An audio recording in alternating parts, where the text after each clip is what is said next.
O presidente Jair Bolsonaro fez hoje elogios rasgados ao Congresso durante viagem ao Rio Grande do Norte. O agrado foi um dia após a Câmara manter o veto ao aumento dos servidores públicos. E quem articulou essa vitória, um dos principais articuladores, foi o novo líder do governo, o deputado Ricardo Barros, do PP, um dos partidos do Centrão. O tema de hoje é: Bolsonaro se aliou ao que ele chamava de velha política para governar o país? Dá pra botar essa porcaria pra aqui?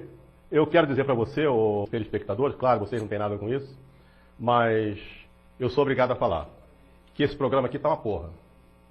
Os nossos debatedores são Bruno Salles, advogado mestre em Direito Penal. Boa noite, Bruno. Boa noite, Mona Lisa. E Caio Coppola, bacharel em Direito e comentarista político. Boa noite, Caio. Boa noite, Mona Lisa. Boa noite, doutor Bruno. Boa noite, espectador da CNN. Começamos com você, Caio. Suas primeiras considerações, por favor. Bom, vamos lá. O presidente, ele se aliou à velha política para governar? Sim. O presidente fez acordos de natureza fisiológica, cedendo cargos da estrutura federal a indicados políticos do Centrão? Sim. O presidente cedeu ao toma lá da cá por estar vulnerável aí a processo de impeachment no Congresso? Sim. Então o presidente Bolsonaro está agindo igual aos seus antecessores? Não, não mesmo. Isso de jeito nenhum. Essa é a primeira vez em décadas que as práticas viciadas do presidencialismo de coalizão se tornaram exceção e não regra. Finalmente, os tais vira-latas da República têm que se contentar com a carniça e não com o filé antes servido pelos governos do MDB, do PSDB e do PT. E essa realidade se expressa em números. O Centrão não controla nenhum ministério do atual governo. Chupa que a cana é doce, meu filho. Claro, há ministros políticos, mas eles são da cota pessoal do presidente ou são indicações de bancadas suprapartidárias. E se a gente somar todos os cargos distribuídos ao Centrão, então nos fundos, nas secretarias, nos institutos, nas fundações, nas estatais, nos departamentos e companhias nacionais, nas superintendências regionais, nas instituições financeiras, nas agências reguladoras, nas presidências de autarquia, nos conselhos e todos os outros cargos de segundo e terceiro escalão, somando todas essas posições, esse grupo político administra apenas 2% do orçamento da União Federal. E faz isso sob rígida fiscalização. Tanto que nós ainda não nos deparamos com nenhum caso de corrupção em toda a estrutura federal em 20 meses de governo, que é sem dúvida um fato inédito. Chupa que a cana é doce, meu filho. Outro dado interessante, apurado e divulgado pelo pessoal do Correio Brasiliense, somados os salários de todos os apadrinhados do Centrão, Impostos Chaves, o valor despendido pelo erário orbita aí na casa de R$200 mil mensais. Então, considerando que são 15 indicados, o valor médio de remuneração é de R$13.300. São excelentes salários, mas não são escandalosos e parecem condizentes com a importância dos cargos que eles ocupam. Então, vamos fazer um breve exercício de comparação mesmo, para ficar em um caso. O senhor Pedro Barusco, ex-gerente executivo de serviços, portanto uma posição de terceiro escalão lá na Petrobras, devolveu individualmente aos cofres públicos $100 milhões. E era uma indicação política dos partidos envolvidos no Petrolão durante a gestão lulopetista da estatal. E esse mesmo governo do PT chegou a contabilizar 39 pastas ministeriais distribuídas entre 10 partidos, incluindo as siglas expoentes do Centrão, como PP, PL, PTB, PSD e, claro, MDB. A diferença é que essa turma administrou trilhões de reais do contribuinte numa gestão marcada por escândalos de corrupção e desvio de verba pública. Portanto, o governo Bolsonaro, embora esteja assim se articulando com a ala fisiológica do Congresso, ele faz isso dentro de novos padrões de troca e fiscalização. Pelo que se apurou até esse momento, nós saímos de bilhões perdidos para a corrupção para zero corrupção.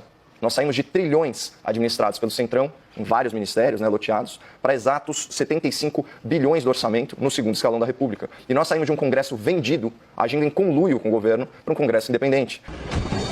Independente, inclusive, para agir de forma bem irresponsável, corporativista e populista, como fez o Senado Federal, ao derrubar o veto do presidente da República na última quarta-feira.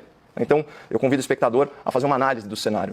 Segundo uma pesquisa realizada em julho, pela Toluna e pela Fundação Getúlio Vargas, 64% dos entrevistados alegaram perda de renda durante a pandemia, o que representaria aí quase 2/3 da população economicamente ativa. No Brasil, o funcionalismo público emprega cerca de 11 milhões e meio de pessoas, 12% da força de trabalho. No âmbito federal, as despesas com servidores representam 22% dos gastos gerais ou 34% da receita corrente líquida, dá mais de 300 bilhões de reais anuais, um dos maiores gastos públicos do orçamento. Nesse contexto de crise econômica e de saúde pública, com projeções catastróficas de queda no PIB, queda na arrecadação, parece justo que apenas o setor privado pague a conta da pandemia? Te parece justo que o setor público tenha imunidade financeira ao vírus? E a ideia do governo não é nem reduzir salário de servidor, é congelar aumentos até 2021, o que representaria 120 bilhões de reais de economia segundo estimativas do Ministério. Razoável, né? Enquanto o setor privado perde renda, o setor público não aumenta a sua renda às custas do setor privado. Isso faz sentido, mas não para a maioria dos senadores. Isso é uma vergonha. Não à toa, o ministro Paulo Guedes fez críticas ao trabalho dos parlamentares. Aspas, pegar o dinheiro da saúde e permitir que se transforme em aumento de salário de funcionalismo é um crime contra o país. E pasmem, essa declaração ofendeu a hipersensibilidade de muitos senadores, né? Coitadinhos deles, né? Aqueles anjos. Aparentemente, eles não gostaram de serem associados à palavra crime, embora metade do Senado seja investigada ou processada criminalmente. Segundo o levantamento do Estadão, 38 dos 81 senadores aspas, acusado de crimes como corrupção, lavagem de dinheiro, assédio sexual, estelionato ou é réu em ações por improbidade administrativa com dano ao erário ou enriquecimento ilícito. E tem outro ponto, A palavra crime não tem apenas o significado jurídico, que é a transgressão da lei. É só abrir o dicionário para encontrar múltiplas definições. Por exemplo, crime. Ação com consequências sociais desastrosas ou desagradáveis. Qualquer ação individual ou coletiva, ética e socialmente condenável. Ou até crime em sentido figurado. Pode ser uma falta, um erro, um engano, um pecado, um mal. Portanto, o ministro Paulo Guedes, ele não falou nada demais. E é ridículo que ele cobre explicações. Especialmente depois que a Câmara Federal corrigiu o erro do Senado e manteve o veto. E daí os elogios pontuais do presidente da República mencionados no enunciado desse debate. Mas retomando a questão. Esse episódio de morde e assopra entre executivo e legislativo, ele mostra que a aliança entre o Bolsonaro e o Congresso, se existe, ainda é frágil. Mas talvez seja melhor que permaneça assim em nome do valor constitucional da independência entre os poderes. Caralho, o maluco é brabo. Porra! Bruno, suas primeiras considerações, então, por favor. Obrigado, Mona Lisa. Minhas amigas, meus amigos telespectadores, boa noite. A distinção entre a nova política e velha política é simplesmente artificial, é inventada, é inexistente.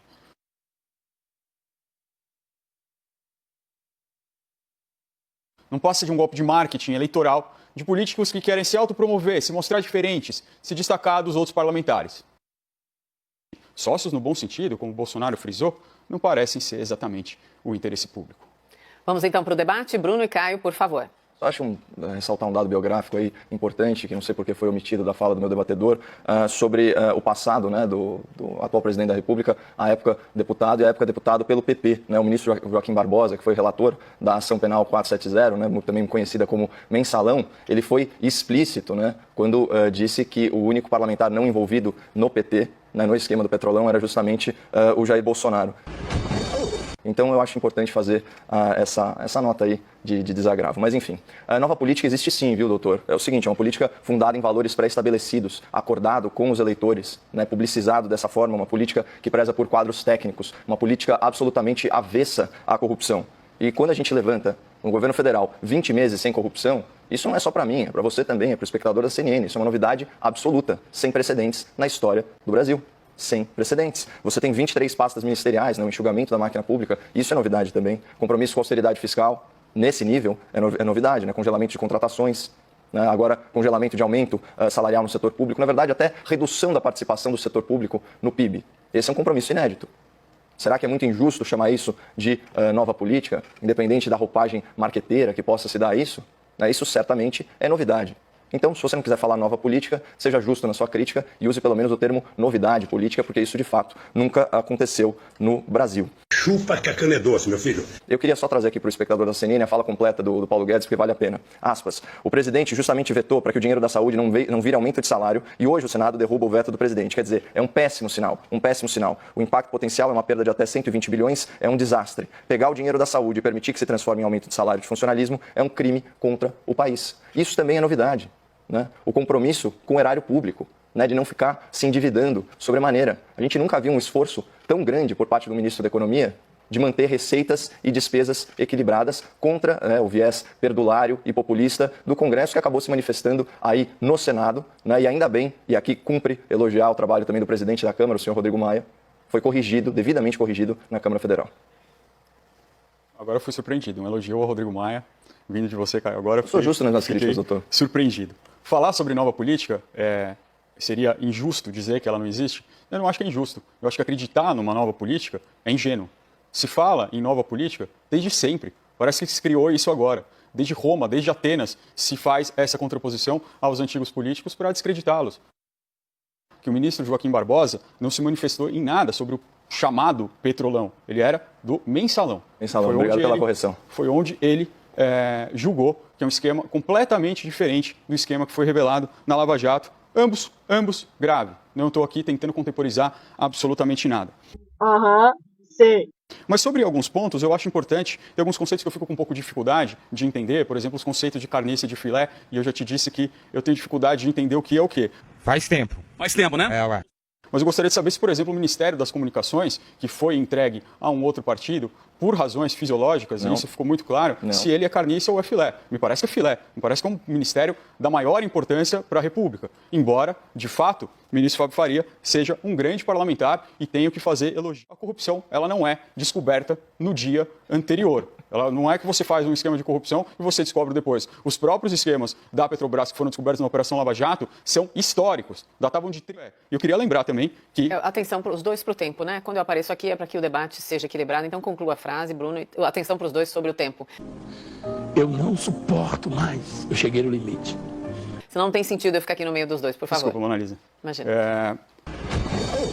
Eu só queria lembrar que o ministro Marcelo Álvaro Antônio foi denunciado pelo esquema de candidaturas laranja e me parece que isso é também um esquema de corrupção ligado ao governo. Não, nada a ver, irmão. Não, doutor, não é um esquema de corrupção ligado à administração federal, tanto que é um esquema de corrupção na eleição. E aqui a gente também não está minimizando isso, mas é preciso que o lapso temporal fique muito claro. Eu sempre deixo isso assim cristalino para o espectador. É inédito, 20 meses de administração federal sem um escândalo de corrupção. E que não para de pé é o seu argumento. Chupa que a cana é doce, meu filho. Pelo amor de Deus, só no primeiro ano do governo Dilma Rousseff, sete ministros foram afastados por escândalo de corrupção. Então, se você acha que corrupção leva muito tempo para ser apurada, imagina o nível de roubalheira para em um ano 7 ministros terem que se afastar por estarem envolvidos aí nessas questões de desvio de verba pública. Bom, eu agradeço a correção, claro que foi um lapso, eu confundi o Petrolão com o Mensalão, não deveria, né? Porque um é um escândalo milionário, outro é um escândalo multibilionário, com uma imprecisão muito grande na informação que você veiculou. Eu acho que se você quiser fazer agressões, rotulações, imputações a determinadas pessoas, é importante só que nós tragamos isso de uma maneira concreta. Quem é o corrupto? Quem é o parlamentar que é corrupto? Quem é o parlamentar que é fisiológico? Porque aí nós podemos, sim, discutir o que está acontecendo. Nós podemos discutir quais foram os atos. Nós podemos discutir quais foram os atos. Nós podemos ouvir as acusações e nós podemos voltou a procurar aquelas pessoas que sempre os acolheram. Continua, Bruno, que os argumentos finais são seus. Obrigado, Mona Lisa. Eu não suporto mais. Eu cheguei no limite. Então é muito importante a gente ter isso em mente. Não é que está tendo uma grande mudança agora. Não é que está tendo uma A interlocução com o parlamento tem que ser feita. Não é possível que se administre um país sozinho. Essa foi uma fala muito importante do candidato Joe Biden. Ontem, na convenção dos democratas americanos. Então, eu acho que é isso que precisa ficar muito claro. Caio, seus argumentos finais? É só a gente deixar alguns conceitos bem claros, né? Rotular não é agredir e adjetivar não necessariamente é rotular. A gente simplesmente tem que chamar as coisas pelo que elas são. Você perguntou quem são os corruptos, doutor? São os condenados. Chupa que a cana é doce, meu filho. É elementar. Eu venho aqui, trago referências da mídia, né, fazendo o levantamento, mostrando a quantidade de parlamentares que respondem a processos penais gravíssimos, alguns deles em estágio avançado. E aqui você vem negar essa realidade, assim como você e grande parte da imprensa nega realidades óbvias. É sim, é o único governo que a essa altura do campeonato não estava mergulhado em algum escândalo de corrupção. O nosso presidente anterior, ele foi processado pela Procuradoria-Geral da República, aí nos estertores do seu governo, num escândalo de corrupção.